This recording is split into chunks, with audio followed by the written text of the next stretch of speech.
माननीय सदस्य श्री सुरेश गोपीनाथ महात्रे जी। धन्यवाद अध्यक्ष महोदया।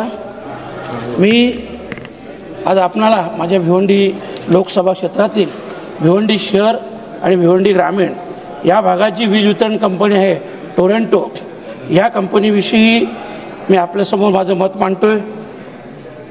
अध्यक्ष महोदया, 2007 सालापासून जेव्हा ही कंपनी भिवंडी शहर आणि ग्रामीण भागात आली तेव्हापासून तर आतापर्यंत 18 वर्षात साधारणतः 20 ते 25 मोर्चे या कंपनीच्या विरोधात हजारो लोकांचे मोर्चे हे निघालेले आहेत। खास करून भिवंडी कापड व्यवसायामध्ये या देशामध्ये एक नामांकन असं महत्त्व होतं, परंतु आज तो व्यवसाय देखील डब घायला आलेला आहे।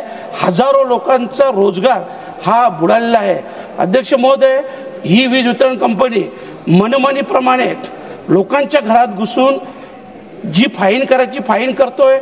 दुसरी गोष्ट, कोणी ग्राहक तक्रारीला गेला की 2000चं बिल जर 25,000 आलेलं आहे तर त्याची तक्रार न घेता त्याला पहिल्यांदा बिल भरायला सांगतात आणि बिल भरल्यानंतर तुमची तक्रार बघू, आणि तसं जर केलं नाही तर पोलीस केस केली जातो, अटक केली जातो आणि न्यायालयात देखील, मॅडम मी खूप जबाबदारीने बोलतो खासदार नेत्याने, की न्यायालयात न्यायाधीश देखील पहिल्यांदा बिल भरायला सांगतात आणि नंतर त्याची चौकशी करू अशा प्रकारचा स्पष्ट आदेश देतात आणि जोपर्यंत बिल भरत नाही तोपर्यंत त्या व्यक्तीला जामीन होत नाही। आणि अध्यक्ष महोदय, याविषयी मी खट्टर साहेबांकडे देखील तक्रार केलेली आहे, याची आपण चौकशी करावी अशी मी आपल्याला नम्र विनंती करतोय।